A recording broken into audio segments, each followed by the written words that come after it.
The great Xia dynasty granted 1 day of rest every 10 days. As a close official to the emperor, I only get 1 day off every 30 days. On this day, I ignore all matters and sit for a long time in front of my colleague Zhu Qingzhou's grave, burning paper money and chanting prayers for his return. Although the grave is desolate, I have so many heartfelt words to share with him that I never feel lonely, until one day. After I had buried my head and wholeheartedly cursed 438 times, calling someone a turtle bastard, I looked up and suddenly realized someone was sitting beside me. He added a fresh handful of soil. The grave is well maintained. I nodded. Matters concerning the afterlife should not be taken lightly. He poked at the fire basin. The paper money burns quite vigorously. I sighed. The balance of yin and yang cannot be approached with pettiness. He remained silent. After a while, I finally said, "But when did I, Zhu Qingzhou, die, Song Nanji? Don't you run away." Hello, everyone. Welcome to my channel. Subscribe us to read wonderful stories every day.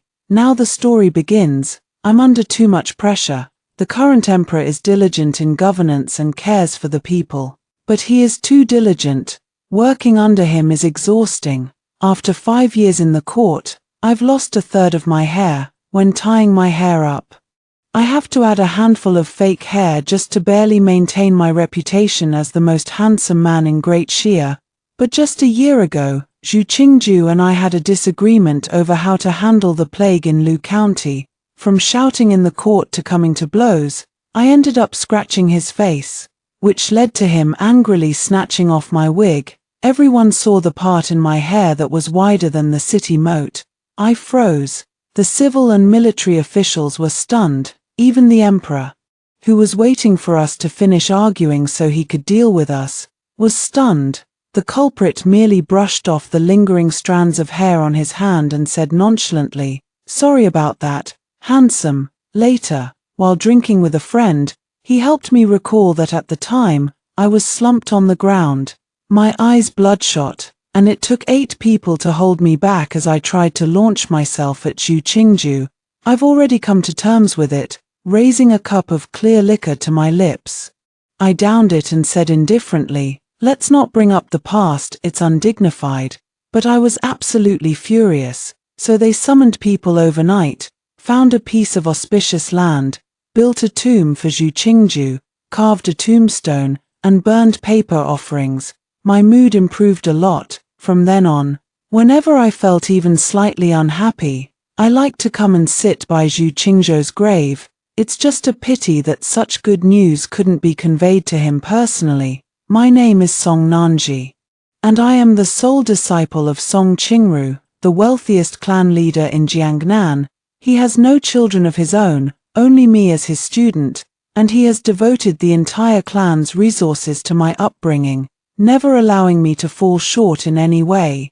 The Song ancestors often served as high-ranking officials in the imperial court. However, after the turmoil of the times and the rise and fall of dynasties, when the current emperor turned the tide and established the Great Xia Kingdom, the Song family never again produced high-ranking officials. My master, Song Qingru, is a man of profound knowledge, well-versed in both ancient and modern affairs.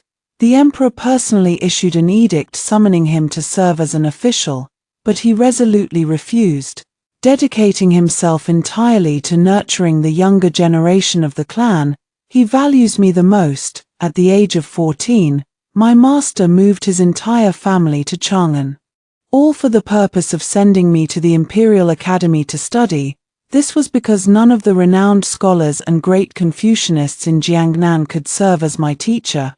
My master was extremely confident, believing that no talented scholar in the world could surpass me. In the 6 arts, rites, music, archery, charioteering, calligraphy, and mathematics, I was first-rate in all. Little did I expect, there was a Zhu Qingzhou in the Imperial Academy, whose literary skills were no less than mine and whose martial prowess did not fall short of mine in the slightest. It was quite a headache. What's even more detestable is, this person is narrow-minded, with a tolerance smaller than the eye of a needle. holding grudges over the slightest offense and utterly lacking in magnanimity. If I wrong him once, he will surely repay me tenfold. When I first entered the Imperial Academy, I was overly excited and accidentally stumbled. Falling right beside Zhu Qingju and knocking the brush out of his hand, I grimaced and struggled to my feet, only to look up and meet Zhu Qingzhou's somber eyes. My heart jolted, though I didn't understand why. I later learned that he had used that pen for 10 years. Taking it to every important exam, it held extraordinary meaning for him. Though I apologized immediately, he still intercepted me on the steps late that night, launching into a fight without a single word. "It's just a pen. The barrel is cracked and the bristles are all worn out. You're fighting me over this. Are you that desperate for money?" He was like a wolf, savage yet calm, throwing punch after punch unhurriedly and methodically. I'm no coward, and I didn't back down either. The fight eventually drew the attention of our classmates, the Imperial Academy's director, and the professors. After being punished by kneeling for a whole night, our parents were called in the next day. I panicked only then. I knew what he was concerned about. He noticed the instinctive disdain and relief I showed when I saw that pen. My master had raised me with gold, silver, pearls, and jade, fostering in me a body full of pride. Though I felt ashamed of it, the arrogance of youth refused to let me bow my head.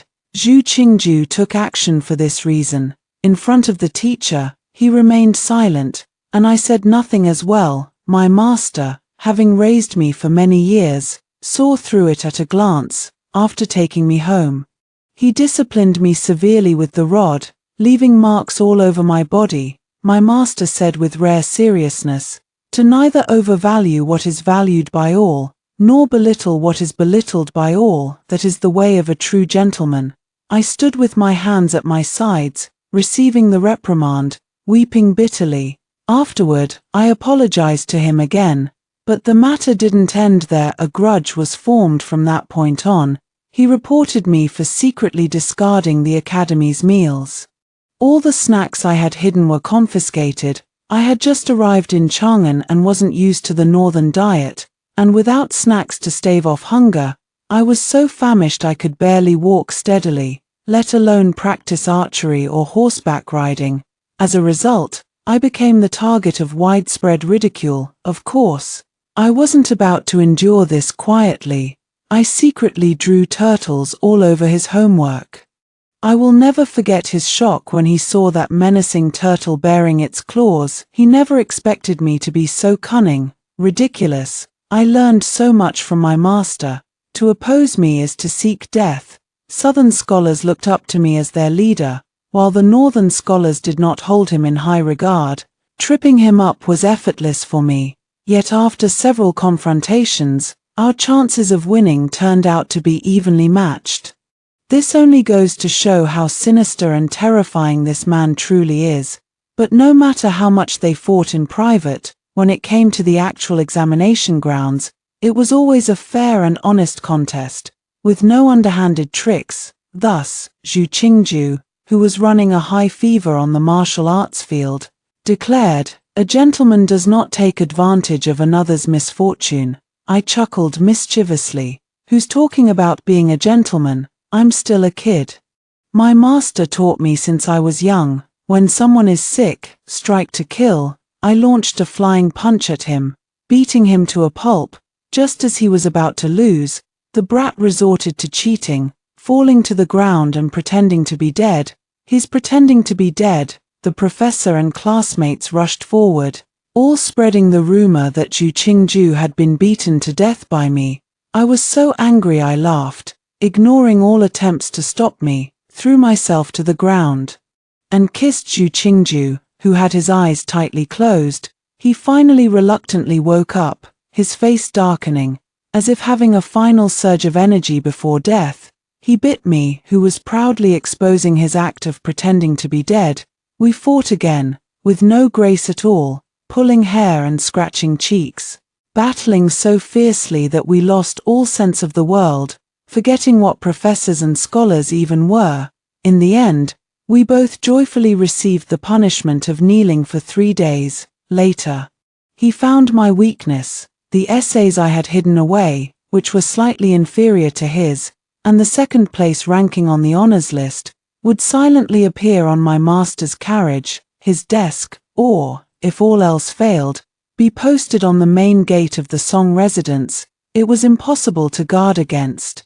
Every time this happened, the gates of the Song residence would be tightly shut, and inside, chaos would ensue. I was the one fleeing in panic, while my master, whom I had deceived into believing I was the top scholar at the Imperial Academy, was the one chasing after me fiercely. If you count carefully, such days lasted no more than 2 or 3 years. Later, we passed the imperial examinations, became officials, and entered the court. The hidden daggers and concealed swords in the imperial court were nothing like the petty squabbles we had at the Imperial Academy. The Zhu family was the maternal family of Consort Zhu. Consort Zhu gave birth to the Prince of Wei, the emperor's eldest son, who was both learned in literature and skilled in martial arts, treated his subordinates with kindness and generosity, and was deeply loved by the people. Zhu Qingzhou's father was born of a concubine and was not a full sibling of Consort Zhu and her brother, but he passed away early, so Zhu Qingzhou was raised by his uncle. His surname is Zhu, and he is a supporter of the Prince of Wei faction. And I will not align myself with any faction. My master devoted all his efforts to teaching me with strict discipline, all for the purpose of ensuring that I would not yield to anyone, including His Majesty the Emperor. His Majesty the Emperor is brave and divine, but with the busy state affairs of the previous dynasty, he has little time to raise his children. Thus, as the top scholar, I was assigned more work due to my capability. Besides serving as the chief minister of the Court of Judicial Review, I also had to be the teacher for the princes and princesses. That year, I had just been an official for 2 years and was still a handsome young man of 19, not yet of age. Among my students, the eldest, Princess Yunqing, was 14 years old, while the rest of the princes and princesses were around 7 or 8 years old on average, just the age when they are as mischievous as cats and dogs. In just 1 month, I was so stressed that I started growing white hairs. I seemed to have aged several years, gradually growing into a figure that put both officials and common people at ease. No wonder Zhu Qingzhou gave me that meaningful look when the imperial edict to teach at the Chongwen Academy arrived. Bastard. He's still lingering in front of me. Sometimes I think being second place isn't so bad, at least I get to keep my hair. You bastard. I stared at his carefree back, sneered coldly, then turned to recommend to His Majesty, "Your humble servant has a former classmate and current colleague whose talent is no less than mine. He wishes to contribute his modest efforts to the Imperial Library." The Emperor greatly praised this and granted permission. Zhu Qingzhou remained silent for a long time, unwilling to lift his eyelids to look at me for quite a while. I kept a straight face on the surface, but inwardly I was secretly pleased, although my own days were difficult. Seeing my sworn enemy's life was equally tough made me feel much better mentally, but the predicament had to be resolved. After being troubled for many days, I decided to throw caution to the wind. I went directly to the academy without changing clothes after leaving the Dali Temple prison. The bloodstains all over me actually intimidated several pampered students, and from then on they became much more well-behaved. 2 years later, Princess Yunqing reached the age for marriage. Your Majesty usually dotes on her the most, but when it came to choosing a husband, he set his sights on the distant Tuyuhun in the northwest. Upon hearing the news, Princess Yunqing was so emotional that she skipped my class. I searched the entire palace before finally finding Yuanqing on the ginkgo tree in Jiaoyang Hall, fighting with a fledgling over a bird's nest. Her eyes were red, her hair covered in tail feathers, and she was clinging to a branch, crying her heart out. She glanced at me. "If you're here to persuade me, please leave. I'd rather die than marry." I hesitated but still spoke up. "There's a big green caterpillar on you. several of them. A moment of silence fell. A piercing scream erupted from Jiaoyang Hall, startling a flock of birds into flight. Abandoning their nests, Yunqing fell down, and I caught her with one hand, covering her mouth as I urgently whispered, sneaking into the late Empress's bedchamber. Recklessly climbing the tree His Majesty planted for her. Does Your Highness think your current situation isn't dire enough? She sat on the ground, burying her face as she sobbed quietly. I sighed, crouched down, and asked, Your Highness, do you still care about your dignity? She lifted her head and declared, I am a princess of the Celestial Dynasty. Royal dignity is more important than life itself. How could I not care?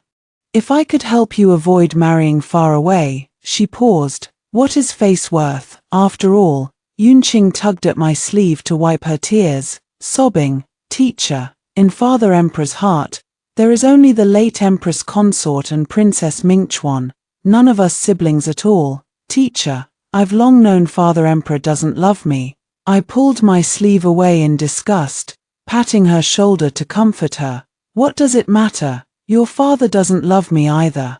She stared at me for a long time, then rolled her eyes and said, Sir, are you out of your mind? I submitted a memorial stating that the two Yuhan were nomadic barbarians, uncivilized and uneducated. Even if His Majesty were to bestow a princess in marriage, they would likely fail to grasp the imperial favor and instead become arrogant and self-important. Swelling with pride, His Majesty scolded me harshly. I suppose I really do have some issues. Otherwise, why bother meddling in this idle matter? Even Zhu Qingju couldn't figure it out. He clearly hadn't been scheming recently. So why was I still digging my own grave and jumping in? He frowned and stopped me. Are you out of your mind? Then, as if suddenly realizing something, he said, No, that's not right. You must have some other scheme. What are you planning to do to me this time? I stopped in my tracks, smiled wordlessly, circled around him, looked him up and down, and said with a sidelong glance, Do you have any shame? His face instantly turned a riot of colors, quite a sight to behold. After returning home, I ordered someone to send a message to the merchants in the northwest of our household, instructing them to secretly spread the rumor that the princess to be married off was ugly and unreasonable, with a violent temper, and that no one in Great Xia wanted to marry her, which was why the emperor was marrying his daughter off to a foreign land. The two Yuhan Khan, still young and proud, with a preference for strong liquor and beautiful women, was provoked by this and actually made wild boasts, declaring that the Great Xia Emperor looked down on him and refusing to marry the princess. His Majesty was furious and dispatched troops to the northwest. Yunqing was overjoyed and personally went to the kitchen to make a whole box of pastries for me. For the two of us, I gave half of them to Zhu Qingju. He looked at me with a complicated expression. You didn't poison these, did you? I'm losing my patience. The princess's token of gratitude. Take it or leave it. The Song family excelled in business, with extensive connections but relatively weak political influence. The matter was handled so efficiently because Zhu Qingju had secretly assisted behind the scenes. He took it and said coldly, Your attempt to curry favor with the princess is merely to win over General Shui, her maternal grandfather. I won't let you succeed. I stared at him for a long time, until he took a step back and bristled with vigilance, asking, What are you trying to do? I smiled and said, You saved the beauty, and the princess already knows. There's no need to be modest, and even less need to deceive yourself. Brother Zhu, by my reckoning, your good days are about to begin. I laughed heartily and walked away. Zhu Qingju chased after me, cursing, Song Nanji, you southern barbarian scoundrel. My master was also puzzled. Why help that man's daughter? I yawned.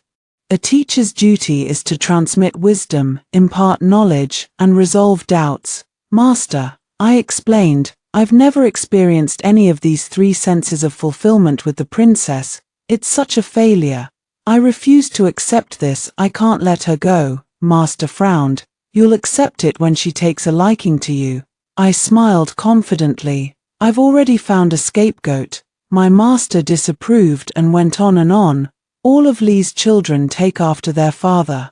A man like him falls in love with every new face he sees. One is never enough. Two make a pair. Here we go again. My master leaped up from his reclining chair, his expression indignant, eyes blazing with unrelenting resentment. Back in the day, he had one wise scholar on his left and another beloved minister on his right, eager to recruit every fortune-teller under the overpass into his service. Yet, he singled me out for endless nitpicking. Saying I was narrow-minded and unfit for important tasks, he said I was narrow-minded. I turned over, covered my ears, and closed my eyes to sleep. All these years, my ears have grown calluses from all the nagging. Though I wasn't confident enough to be favored by the princess, I still let myself go for a while. And Zhu Qingju did the same. Not long after, we had a spectacular, unprecedented fight right in the imperial court. The epidemic in Lu County struck with ferocious intensity. Zhu Qingju proposed a swift and decisive solution: immediately seal the doors and burn the corpses containing the plague within the city walls. I strongly opposed this, believing the measure to be excessively cruel. Besides, we didn't have enough firewood and would have to borrow from the neighboring county. But that county was suffering a famine with no harvest to speak of, and swarms of refugees were already on the roads, leaving them unable to tend to their own troubles. So I proposed a different approach: provide relief through work, gather the refugees to move the corpses beyond the border, offering a hidden surprise to the restless neighboring tribes. Perhaps we could subdue the enemy without even fighting. 3 benefits at once, and it saved firewood, too. The two of us went back and forth, unable to out-talk each other, and eventually ended up in a physical altercation, which concluded with my wig being snatched off after the court session ended. We were kept behind by His Majesty. He sat on the throne, lost in thought for a long while, and then said, "Having both of you, my esteemed ministers, as talents in my court is truly my." I quickly knelt before Zhu Qingju to express my gratitude. "Thank you for your Majesty's appreciation. Xiao Hu bot prevents document piracy. For bookfinding bots, choose Xiao Hu, stable, reliable, and hassle-free." Zhu Qingju shot me a glance, his meaning clear as day, trying to show off, not to be outdone. He added, "Your Majesty flatters me. I shall devote myself entirely to my duties until my last breath." The sovereign fell silent for a moment, then let out a long sigh and said, "Truly, this is my retribution." His Majesty sneered coldly, "The two of you, with such unscrupulous and ruthless schemes, make me feel as if I'm seeing the shadow of an old acquaintance. Back then, I drove him away, but never expected to face the same situation again today. It must be his curse upon me." We were as silent as cicadas in winter, not daring to respond. After kneeling for a long time, just when I thought I would meet my end here today, His Majesty finally showed mercy. "Forget it. From now on, be cautious with your words and actions. You may leave." Staggering out of the palace hall, I glanced back one last time. His Majesty was leaning on the dragon throne, lost in thought with his eyes lowered, as if reminiscing about something. After repairing Zhu Qingzhou's grave, I felt much better. No matter how chaotic the court affairs were, they couldn't disturb my peaceful sanctuary where I could pour out my thoughts and keep worries from entering my heart. I thought I could continue living in such balance. Yet the world is full of absurdities. Before His Majesty ascended the throne as the King of Hanzhong, on the verge of unifying the realm, he went north to battle the Qiong tribe. Before leaving, he entrusted the capital of Linen to his wife, the late Empress Zhao Yuan, to oversee. Unexpectedly, His Majesty's elder brother, the Prince of Huayan, seized the opportunity to capture the city and attempted to forcibly take his brother's wife, whom he had long coveted. To protect the lives of the city's inhabitants, Empress Zhao Yuan endured the humiliation and agreed, to further gain his trust, under the Prince of Huayan's coercion, she was forced to kill her own daughter with her own hands. Later, His Majesty counterattacked and returned to the city, turning the tide. The Prince of Huayan was executed, while Empress Zhao Yuan and the people in the city were rescued. Amidst the city's turmoil and suffering, only the princess lost her life. She was 8 years old that year. His Majesty did not care whether Empress Zhao Yuan had lost her chastity. Upon ascending the throne, he first enfeoffed her as the empress, making her a model of virtue for the nation. However, Empress Zhao Yuan, grieving the loss of her beloved daughter, remained melancholic and sorrowful all day long. The emperor and empress never found Princess Mingchuan's body, so they refused to believe their beloved daughter was dead and issued an order to search for the princess throughout the land. After the empress passed away, the empress still did not give up the search for the princess, expending vast resources and manpower, burdening the people and draining the treasury. Every year, officials of provinces, commanderies, and counties who failed to provide any clues were reprimanded by the emperor, causing widespread anxiety and fear among them. However, everyone in the city had seen clearly that Empress Zhao Yuan's sword had pierced the princess's chest, and her body had been thrown into a mass grave. That night, heavy rain poured down, and given the princess's young age, there was absolutely no chance she could have survived. His Majesty's action was, on one hand, to comfort the empress, and on the other, to prevent his beloved wife from bearing the infamous reputation of killing her own daughter. At the same time, it served as a sharp tool to restrain the local powers and the officials. However, money was truly spent, and manpower was genuinely wasted. Inside and outside the palace, he forbade any grave, memorial tablet, or incense offering for Princess Mingchuan. If there truly are wandering souls in this world, Princess Mingchuan will find no peace in the afterlife, unable to pass on in tranquility. I can't take it anymore. How could such an action befit a wise and virtuous ruler?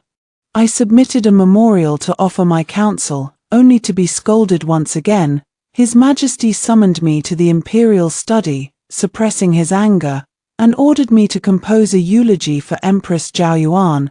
I knew he wanted me to atone for my mistakes by performing meritorious service. I softly declined. As soon as the words fell, the hall instantly turned bleak. The palace servants knelt trembling across the room, their breathing suppressed with great effort. His Majesty let out a cold laugh. I boldly met his gaze, only to find no warmth left in his eyes. Yet that day, I simply wanted to be willful for once. I want to be willful just this once. His gaze lingered on me for a long time, but in the end, he did not use the disciplinary rod. Instead, he had me thrown out the door and ordered me to kneel in punishment on the steps. Time felt exceptionally long. Back in the Imperial Academy, whenever I was punished, the instructor would often turn a blind eye.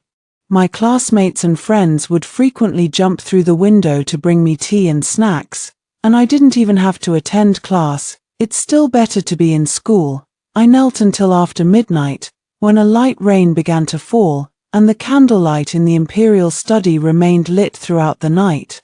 After what felt like an eternity, the Prince of Wei arrived holding an umbrella. He entered and then came out again. Standing before me, he let out a soft sigh and said with pity, "Minister Song, why must you go to such lengths? Please rise, His Majesty has pardoned you." He handed me a pot of hot soup, but I didn't take it. After bowing in thanks, I forced myself to steady my steps and walked away, but the palace gate hadn't opened yet, so I could only squat by the entrance waiting, regretting not taking that hot soup. Why did I have to put on such an act? After finally waiting until I could leave the palace, there wasn't a single person there to meet me. I understand. My master is also angry with me. Everyone is angry. Fine, I'm angry too. Without going home, I went straight to Qingwu Mountain to pay respects at Yu Qingzhou's grave. I never thought that misfortunes never come singly. This time, I was done for. After cursing, I looked up and saw Zhu Qingju standing right beside me. After exchanging a few polite words, I turned and ran, but my knees were too weak. Zhu Qingju grabbed me by the collar, his expression complicated. Song Nanji. Why are you always making such a fuss? I never thought there would come a day when I could actually sit and drink with Zhu Qingju face to face. Oh, no, there was one time, back when we were still studying at the Imperial Academy, that year when foreign envoys came to pay tribute.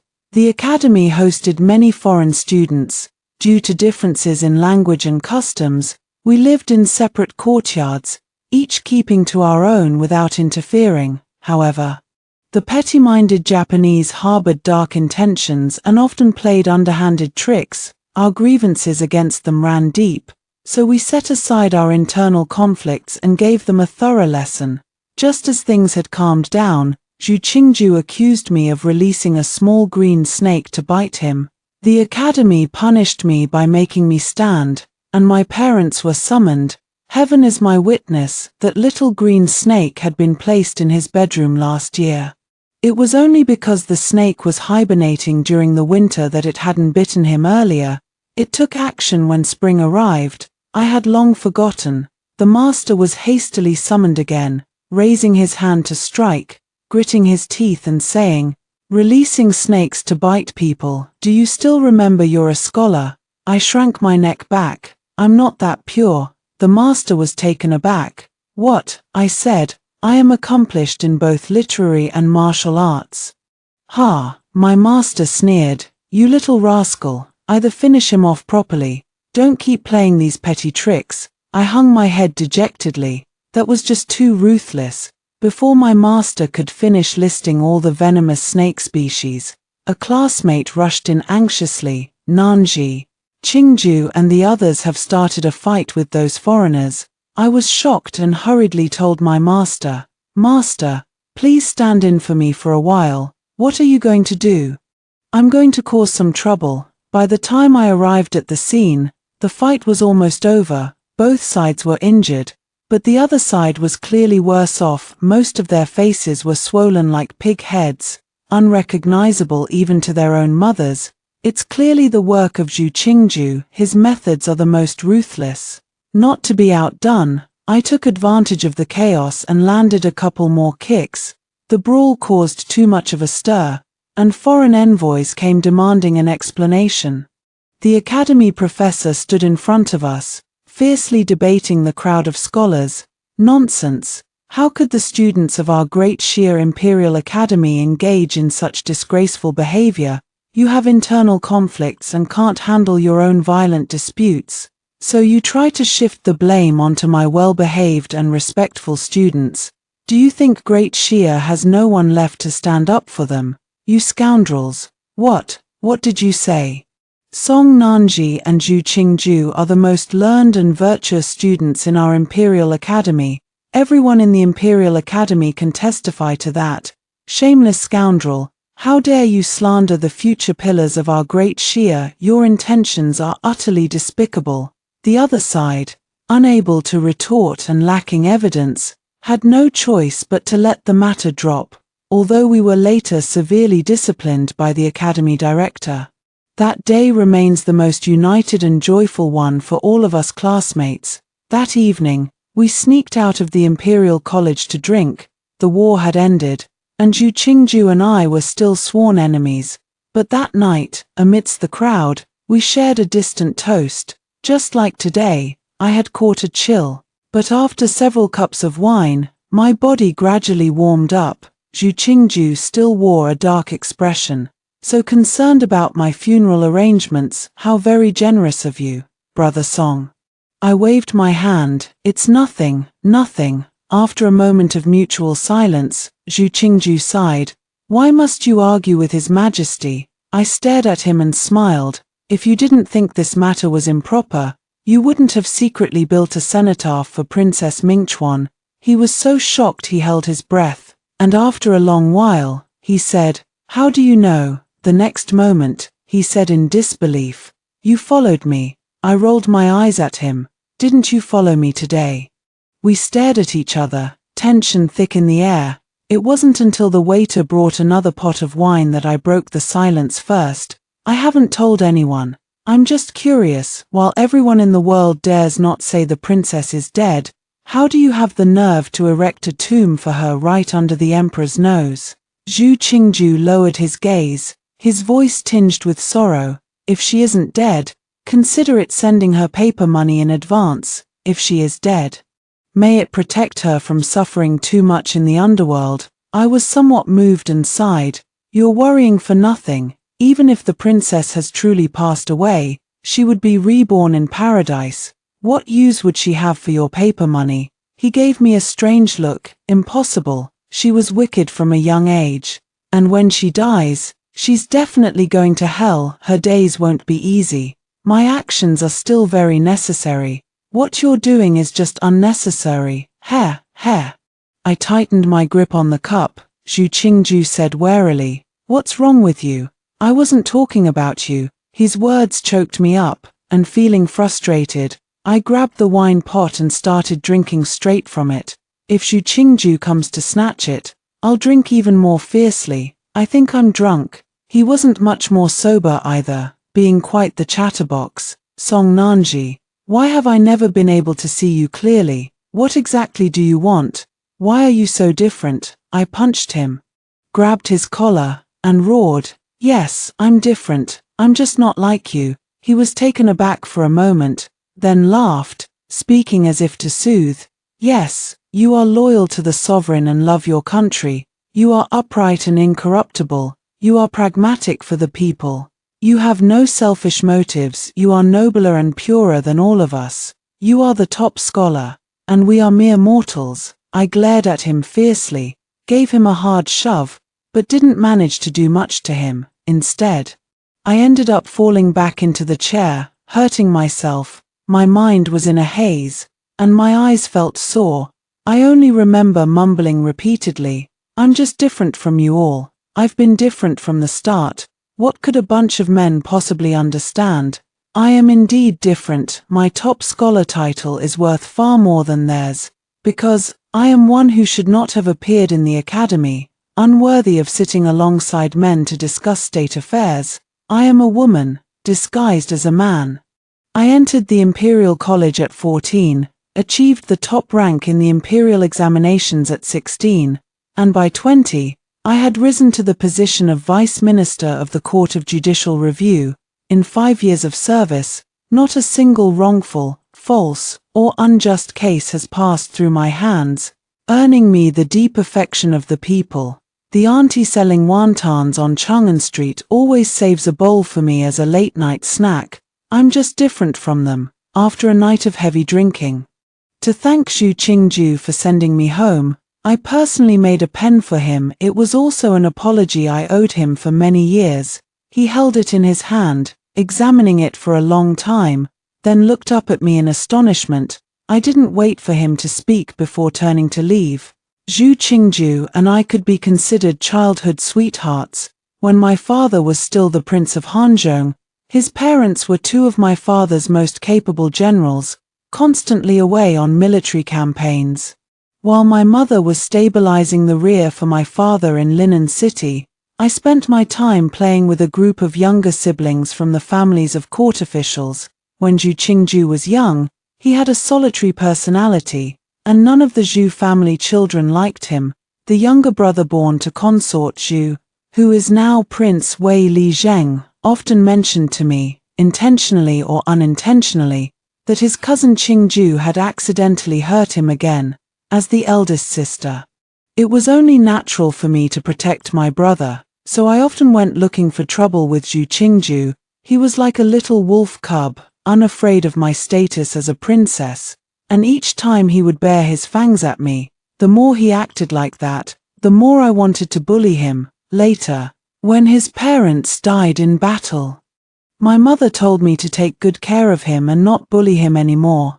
I agreed verbally, but I couldn't resist the sight of my younger brother's reddened eyes time and again, so the long whip at my waist lashed against his body again and again. He always looked at me silently and calmly, but his fists were clenched, and his eyes were bloodshot. I never understood why he harbored such hatred for everyone. Although his parents died early, Marshal Zhu treated him as his own son. And his younger siblings respected him. Why did he despise everyone so much? Until one day, I secretly climbed over the wall into the Zhu residence. It was noon, and the entire Zhu family was having a meal, with only one person missing from the table. Feeling puzzled, I searched the entire mansion and arrived outside a secluded courtyard, where I heard continuous, low, deep growls. My heart jolted. Having often accompanied my father on hunts, I immediately recognized it, the sound of a wild wolf. My hands trembled as I pushed the door open, and the sight before me sent a chill straight to my bones.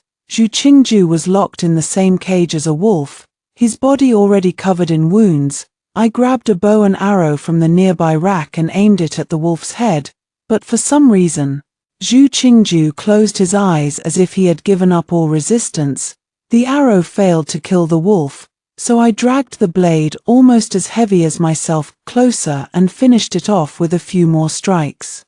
I hacked through the lock on the cage. Zhu Qingju was already on the brink of death, my body still trembling. I slowly reached out a finger to check if he was breathing, but he suddenly opened his eyes and bit down hard on my hand. I didn't make a sound. Only when he lost his strength and released me did I realize I was crying. Zhu Qingju, I'm sorry. I will tell my mother exactly what happened today and have her seek justice for you. If you've done something wrong, you should make amends. The only thing I have on me is a pen blade I made for my father. It hasn't been fully polished yet, but it's fully functional. One end is a pen, and the other conceals a sharp blade. Take it for self-defense for now. I hurriedly stood up, wanting to go find my mother to complain, but Zhu Qingju suddenly spoke. However, his throat seemed injured, and I couldn't hear him clearly. Thinking back, what he probably said at the time was, "Run." On my way back to the palace, I noticed the streets were unusually quiet, and a vague sense of unease crept over me, so I immediately quickened my pace. Just as I had crawled through the dog hole into the palace wall, I was struck from behind, and everything went black. When I opened my eyes again, it was already late at night. I had just woken up when my mother ordered my mouth to be gagged and my body to be tied up. My mother stood in the hall with a sword in hand. I looked around and saw that my uncle had brought soldiers to firmly secure the palace. My mother said, "Minga, close your eyes. It will be over soon." The aunt who had taken care of me since childhood rushed to my side, crying bitterly, "Princess, she is your daughter." My mother's gaze was unprecedentedly cold. From the whispers around me, I roughly understood my predicament. Tears streamed down my face uncontrollably. "Mother, how could you know I wouldn't be willing to sacrifice for the sake of the entire city's people? I am the daughter of the king, and my mother, though young in age, I still understand greater righteousness. Why are you gagging my mouth and binding my body? I won't hide, nor will I run away, for such a deed that will go down in history. Shouldn't I leave a few words behind? Wouldn't it be a great loss otherwise? Oh, right, I still have to lodge a complaint. The Zhu family mistreated Zhu Qingju. And I haven't yet told my mother to seek justice for him, but I had no chance. I could only watch helplessly as my mother's sword pierced my chest. Later, the night rain poured down, and I was thrown into the mass grave again. But I did not die. The strategist who had been driven away by my father came through the rain. He dug me out from among the many corpses and treated my illness. It took a full year before I could get out of bed, fearing he might hold a grudge against me because of my father. I pretended to have lost my memory. The first words I spoke upon waking were to call him "Father." He froze, the gloom in his eyes instantly melting away. Of course, he didn't dare to actually become my father, he only took me as his disciple. But I guessed right. He resented my father deeply. Every day, he would grit his teeth and tell me earnestly that my father's killer was the Prince of Hanzhong, and that I must grow up and take revenge on him. Each time, I would answer crisply, "Yes, master." I will definitely kill him and avenge my father. My master was very satisfied, but I never expected that his method of revenge would be to groom me to become a pillar of the great Xia dynasty. I was very confused. So when should I start the rebellion? Back then, when the Prince of Huayan successfully entered the city, there must have been someone inside assisting him. I have been desperately seeking evidence these past few years, and while I have some leads, they are not many. I suspect it was Consort Zhu and the Zhu family. After all, her son is quite the actor, and she stands to gain the most from it. I know that Zhu Qingzhu also suspects the cause of his parents' deaths and has been investigating in secret. After exhausting all leads outside the palace, I arranged for him to enter the Chongwen Academy as a tutor so he could search for evidence inside the palace. It's about time to see some results, but let's put that aside for now. I recently took on a major case. A couple and their son came from Daming County in Hebei, the fiefdom of the Prince of Wei, to the capital to file a lawsuit. They claimed their daughter had been taken by a high-ranking noble of the court. They were fortunate not to have to go directly to the court, but instead encountered me first at Auntie Liu's wonton stall on Chang'an Street. For commoners to accuse a prince is no ordinary matter and cannot be made public. I temporarily settled them at the Song family's villa and secretly sent people to investigate in the Hebei region. After the investigation, I remained unsettled for a long time. In recent years, the officials of Hebei Prefecture have not only been increasing taxes and imposing forced labor under the pretext of searching for Princess Mingchuan, but they have also been secretly abducting women who resemble the princess's portrait for unknown purposes. The portrait of the princess was created by painters based on the likeness of Empress Zhaoyuan and the princess's childhood image, and it is widely known throughout the land. Could it be that they are trying to find someone to impersonate me? At first, that was what I thought, until the covert guard stammered, finding it difficult to speak. Young master, those women have all been sent to Prince Wei's private residence in his fiefdom. I fell silent. That night, I let my hair down and studied myself in the mirror for a long time. In truth, aside from the eyes being 70% similar, the rest of the portrait didn't resemble me at all. This was also the reason I had been able to hide so well all these years. I let out a soft sigh. My younger brother, since he was little, always liked to follow me around. At first, I found him annoying. But Consort Zhu was gentle, and he was so adorable that, over time, I let my guard down. I believed everything he said.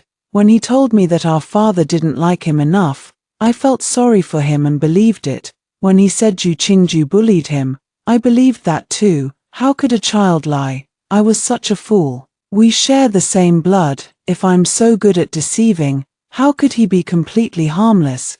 But my brother should never, ever have lied to his sister. If you're wrong, you deserve to be punished. A sister disciplining her brother is only right and proper. What's more, we're not just siblings, we're also political rivals. I was expressionless, applying makeup in front of the mirror. Li Zheng had been coveting me for quite some time. At first, I thought he wanted to win me over, but later I felt he had taken a fancy to me.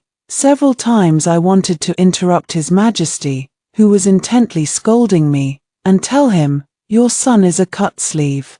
But I didn't have the courage. I temporarily suppressed the case of the prince abducting common women, fearing I would be silenced immediately if it came to light. However, the case of officials in Hebei prefectures using Princess Mingchuan as an excuse to impose unauthorized taxes on the people could still be reported to the emperor. The emperor was indeed furious that his beloved daughter was being exploited in such a manner, and dispatched the censorate, Ministry of Justice, and Court of Judicial Review for a joint investigation. As the youngest official in the Court of Judicial Review, I was sent along to Hebei Prefecture to investigate the case, but before I could even eat the donkey meat burger, I was thrown into a sack, knocked out, and taken away. In recent years, with the heavy workload of government affairs, My time for martial arts practice has been severely compressed, and my alertness is not as sharp as it was in my childhood, when I woke up. The room was dimly lit. I strained my eyes to see and suddenly recognized him. Your Highness, the Prince of Wei. Li Zhang raised his head, a smile curling at the corners of his eyes. Lord Song, why aren't you panicking? I smiled. He stood up and sighed with satisfaction. Alike, truly alike, I've met so many people. But only your aura resembles hers the most, I asked. So what does your Highness intend to do with me now? He gently twirled the prayer beads in his hand. I have already arranged for a replica of you, Lord Song, to follow those fools from the Censorate and Ministry of Justice in their investigation. You, my dear minister, shall remain here and accompany me for the rest of your life. I stretched my sore limbs and shook my head with a sigh. Your Highness, Prince of Wei, does His Majesty and the Imperial Consort, the officials and the common people, know of the despicable thoughts in your heart? He laughed heartily. I am the eldest son of the Emperor. My birth mother is the honored imperial consort who manages the affairs of the inner court, who is more qualified than I to inherit the throne. Those who speak against me shall be executed. I sneered disdainfully. If you were to become the ruler of the people, the nation would be in grave danger. He tilted his head slightly and said with a strange tone, at a time like this, are you still worrying about state affairs and the people's livelihood? I straightened my clothes, sat upright in the Grand Master's chair, and said to him in a deep voice, who told you that only the Censorate and the Ministry of Justice accompanied me here? A flicker of confusion crossed his face. I heard the sudden rustling wind outside the window and smiled faintly, saying, Minister of War Zhu Qingju has also secretly followed with the Zhu family army. By now, they have probably surrounded Prince Wei's villa. His pupils trembled violently as he immediately looked toward the window. The next moment, the room's door was forcefully kicked open. Before Prince Wei could even take me hostage, a long sword was already pressed against his neck. Such is the descendant of General Zhu. Zhu Qingju was half covered in blood and half in frost, his face cold and stern. Years of struggling to survive in the mud had transformed him from a stubborn young wolf into a qualified hunter. Li Zhang had always been afraid of him, his voice trembling slightly. Cousin, we share the same bloodline, our fates are intertwined. Zhu Qingju wore a grim expression, not even lifting his eyelids. I am deeply ashamed of it. With a wave of his hand, the Zhu family army behind him swiftly tied the man up and took him away. The crisis was resolved in a couple of moves. Zhu Qingju turned his face away. Let's go. I closed the door before he could, then pressed my hand against his chest. He widened his eyes in surprise. What are you doing? I looked at him steadily. I haven't thanked you yet. His throat moved slightly as he finally lowered his head, cupping his hands in a salute. I was merely fulfilling my duty as a subject, and dare not claim any credit. I stared at his thick, dark hair, and an inexplicable anger rose within me. I let out a cold laugh. Zhu Qingju, since you've recognized me, why haven't you begged for forgiveness? He let out a soft, derisive snort. Yet his feet took 2 steps back. With my hands clasped behind my back, I closed in on him, lifting my head to stare intently at his eyes, which refused to meet mine. Your first crime. For years, you've opposed me at every turn, pressing me relentlessly. This is disloyalty. Your second crime. You took it upon yourself to build me a tomb and even cursed me to hell. This is disrespect. Your third crime. Though you clearly knew my identity just now, you refused to acknowledge me. This is unfriendliness. His eyelashes fluttered lightly, his breathing gradually grew heavier, and his body stiffened and tensed up severely. I curled my lips into a cold smile and said sharply, kneel down. He abruptly raised his head. Outside the door, the wind howled desolately. We stared at each other, time frozen, and I don't know how long passed before his rigid body slowly moved. This time, however, he did not retreat. Instead, He took 2 steps forward, knelt on one knee, and looked up at me. In that instant, the sky seemed lighter, the earth more distant. Through the man before me, I saw the wounded child locked in a cage and said softly, "Back then, I was going to return to the palace to complain to my mother. Unfortunately, before I could speak those words, I died." The words were heavy, tragic. I watched helplessly as sorrow solidified in his eyes, turning into a mist of ice. I averted my gaze. "Zhu Qingju, I'm sorry. In the end, I've wronged you more." A pained sob quietly spread through the air. He suddenly grabbed my hand, his eyes blazing like wildfire. "Then what will your highness use to repay me?" "I don't speak. Hold on a moment." I broke free and slowly moved this hand up his neck, inch by inch, just as I pinched his chin. He simultaneously grasped my wrist, his voice suddenly turned hoarse. "Your Highness, I am truly a man." I bent down, leaning close to him. "What a coincidence. I am truly a woman." The autumn scenery was just perfect at this moment. Let the storm rage and the downpour never cease. The evidence of King Wei Li Zheng's forcible seizure of common women and kidnapping of imperial officials is irrefutable, his crimes glaringly evident, leaving no room for denial. The emperor, in his fury, stripped him of his royal status and reduced him to a commoner, while ordering a thorough investigation of the entire Zhou residence. The emperor had long been displeased with King Wei and consort Zhu's collusion with outside officials and formation of cliques for personal gain, while the Zhou family's unruly conduct and arrogant tyranny had long drawn the resentment of court ministers. The crimes uncovered are too numerous to record at this moment. Zhu Qingju presented evidence that the Zhou family, together with consort Zhu, had framed General Zhu and his wife leading to their deaths, and colluded with the Prince of Huayan to enter Linen City. As the matter involved Empress Zhaoyuan and Princess Mingchuan, the entire court trembled with fear. The emperor was so enraged that he vomited a mouthful of blood on the spot. On that very day, an order was issued to execute consort Zhu by hanging, exile the Prince of Wei, and behead the entire family branch of Zhu Qingzhou's uncle. The heavy rain fell for half a month, yet it failed to wash away the bloodstains left at the execution ground. Some people are equally detestable, whether alive or dead.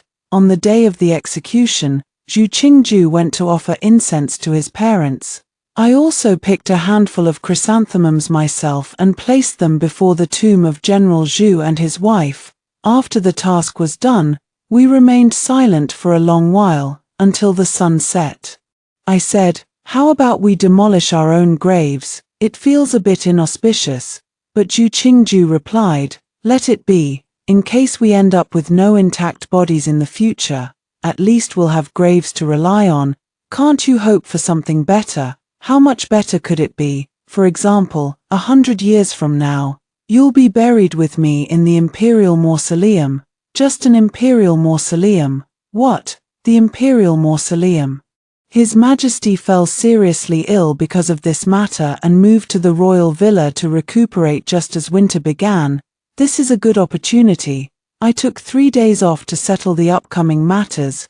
My master has been unusually calm lately, though not in high spirits. On the eve of the uprising, I played a game of chess with my master. The master sighed deeply and said, "It's about to snow, and it's time to bring this to an end." I understood immediately. "Understood," he nodded.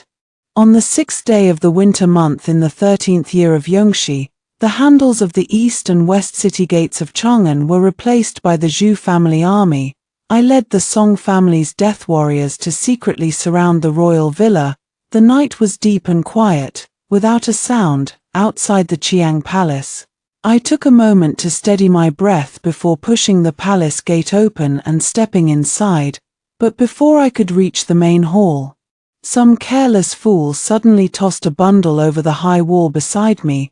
It gave me such a fright I was in the middle of a rebellion. After all, soon, a head appeared over the wall. Our eyes met, and I was utterly shocked. "Master." The master hurriedly jumped inside the wall. I quickly went up to him. Why have you come in person? The master shot me a glare, his breath a bit unsteady. Nonsense. How could I find someone else to do this kind of thing? Embarrassed. I rubbed my head and smiled apologetically. You're right. But as soon as I raised my hand, the short sword in my sleeve slipped out. I had just withdrawn my hand when I looked up and saw my master's face had turned deathly pale.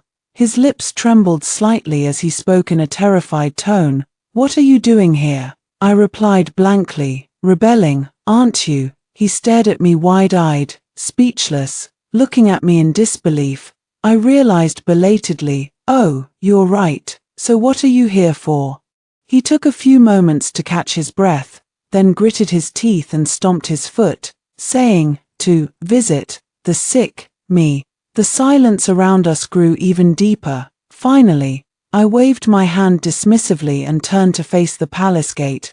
No worries, it's about the same. If it really doesn't work out, you can always visit me after I finish the rebellion. Master clutched his chest, his trembling finger pointing at me. Rebellion? You're rebelling against him. Your father once led 800 men to utterly defeat 80,000 enemy troops, and you dare rebel against him. Have you lost your mind? I halted my steps, tilting my head with a half-smile as I asked him, my father.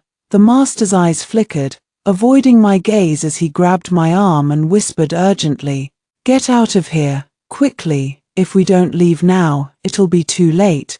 But it seemed it was already too late.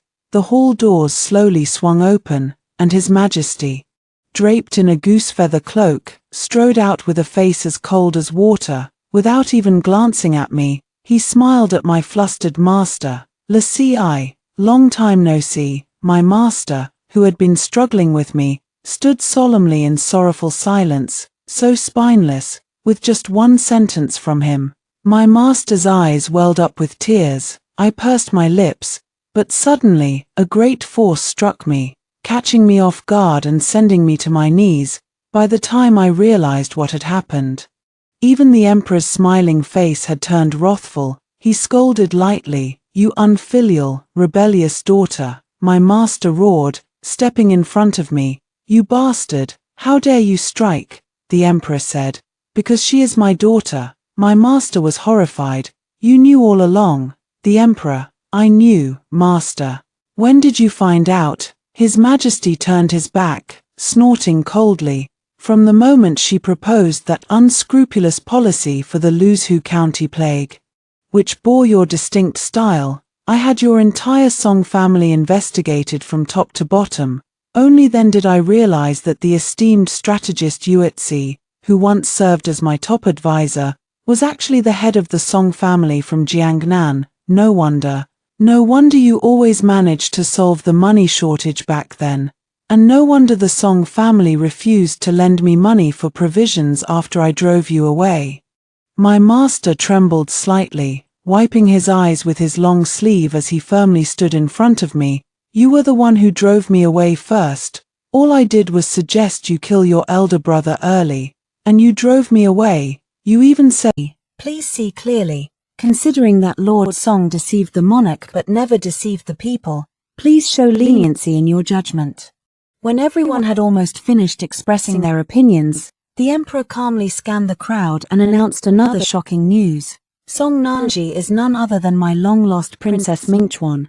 After saying this, he leisurely stood up and left the court. The court fell into a deathly silence. The dozen or so people who had just declared that Song Nanji should be executed turned as pale as sheets, collapsing like a pile of mud, unable to be propped up even with support. They all muttered under their breath, it's over. Song Nanji's former classmates were also stunned, but after a moment, they began to dance and prance about, so overjoyed they could have run 2 laps on the spot, reveling in a pure, unadulterated happiness like monkeys in the mountain forests. However, the Chancellor and Censor-in-Chief showed no reaction at all. Someone called out to him, Sir, what are you doing? Hurry up and be happy. The Minister of Studies seemed to have a delayed reaction. I'm already very happy. I've made it big, and my future seems bright. But there were also classmates who worried. Back when we were studying, I had an argument with Nanji. She wouldn't Someone comforted him. It's fine. Nanji doesn't hold grudges. She doesn't hold grudges. Is there anyone in the entire Imperial Academy who holds grudges more than her? Shut up. I won't allow you to slander Lord Mingchuan. Later, Zhu Qingju asked me why I insisted on staging a rebellion. I thought for a moment and told him. First, my master has held a grudge against His Majesty for many years, but is too timid to confront him directly. I needed to find the right opportunity to help him speak his mind. Secondly, His Majesty has been searching for me for many years. If he discovers that my master has been hiding me all this time, he will surely be furious. I need to do something that will make him even angrier, so that this matter can be overshadowed and minimized. When he sees how well my master has protected and raised me, even if he is angry, he won't be able to act on it. Thirdly, I cannot remain Song Nanji forever. I need a legitimate identity as an heir. Rather than dragging it out and thinking of other schemes, it's better to be straightforward. I want to see what my true standing is in his heart. It doesn't matter even if I end up shattered to pieces. The paper money I burn for you plus the paper money you burn for me will be enough for us to live lavishly in the afterlife. Zhu Qingju still sighed. But it's still too dangerous. I smiled and said, dangerous as it is, you still did it. He also laughed. No choice. I'm already on this pirate ship. Finally, he hesitated and said, what if His Majesty doesn't let you off? I rested my chin on my hand and remained silent for a long time. Before heading back to the palace, I leaned close to his ear and said, Zhu Qingju, how can you be so sure that I will definitely lose? He suddenly looked at me, belatedly remembering, that day, your personal shadow guard was nowhere to be seen. I raised a finger to my lips and shook my head. His throat moved slightly. I patted his shoulder. Zhu Qingju, never betray me. It won't end well for you. In the early spring of the 14th year of Yongxi, Princess Mingchuan, Li Shu, was appointed as the crown princess. On the day of the investiture, Song Qingru watched the ceremony from a distant high platform. After the ceremony concluded, he smiled with relief, his nose tingling slightly. How could he not know the true nature of this father and daughter? Their words were the most deceitful. Could genuine or feigned amnesia ever deceive a master of medicine like him? Her mind was perfectly clear, with not a trace of blood clot to be found, yet she was calling someone father. Well, since she's already calling him that, the first half of his life was deceived by her father, the second half by her daughter, but somehow, he found himself rather enjoying it. Forget it, crossing the northern shore, passing the southern ridge, accompanying you 1,000 miles, soaring ever higher. All that I have sought in this life has finally come to fulfillment. Extra chapter. After Li Jing and Cha Qing investigated the Song residence, their hearts remained unsettled for a long time. He compared the portraits of Song Nanji and his late wife for a long time, but no matter how he looked, they didn't resemble each other. Was she really his daughter? Their personalities were somewhat similar, though. But why didn't she inherit even 1/10 of her mother's beauty? But it really does look somewhat familiar. Who does it resemble? Li Jinghe picked up Song Nanji's portrait again and studied it for a long time, until late at night when he changed clothes and looked in the mirror, he slapped his thigh and exclaimed, "Oh no, it looks like me." The daughter who had never called him father was the first to rebel against him, and he was utterly furious. But upon hearing someone softly call out father, Li Jinghe could no longer hold back. Forcing himself to turn around, he called Song Qingru in. As soon as the door closed, he broke down, holding Song Qingru and crying like a child. "My Mingchuan, she's my daughter. I've been searching for her for so many years." After crying, he remembered the culprit was right before him. With a dark expression, he punched him. "You narrow-minded scoundrel, hiding someone else's daughter, you shameless wretch. Dare you deny your petty-hearted bastard?" Song Qingru was not to be outdone, striking back. "You're the one with a narrow heart. What would happen if my daughter followed you? Your harem is full of wolves and tigers. Every one of them could devour her alive. Being your princess, she'd probably still end up being sent off for a political marriage in the future. I won't give her to you. I'm determined to teach her all the most useful abilities in the world." The two tangled for a while longer, both panting and exhausted, before collapsing to the ground. Finally, Li Jinghe said softly. Leslie, I'm sorry. I shouldn't have driven you away back then. If you had been here, Linen City wouldn't have fallen into such a great crisis. Song Qingru burst into loud sobs. On the day Li Shu was appointed crown princess, she knelt in the Jiaoyang Hall for the entire night. The fear that had been stirred by her mother's cold demeanor had long since faded. All that remained was an endless longing. As the first light of dawn broke, Li Shu lifted her head in a daze. Her gaze meeting the gentle eyes in the portrait of Empress Zhao Yuan, she whispered softly, "Mother, your daughter will not bring shame upon you." The days of being the crown princess were not entirely smooth sailing. For example, her younger sister Yunqing always avoided her. For instance, she often quarreled with His Majesty. As the emperor grew older, his temper worsened, and he would frequently end up bedridden from anger because of her. Then he was driven out and made to stand as punishment. Newly arrived eunuchs and palace maids would comment, "The crown princess is truly filial. Despite her busy schedule with state affairs, she always comes to attend to His Majesty whenever he is ill." The palace staff who knew the truth covered their faces. What nonsense. It was she who made him angry. Li Shu shook his head and sighed. It's fine. We can live with days like these. But he hoped the Imperial Hospital would allocate him a few more bottles of better hair care oil. Or perhaps cut off half of Zhu Qingzhou's hair to make a wig for himself. That's not a bad idea.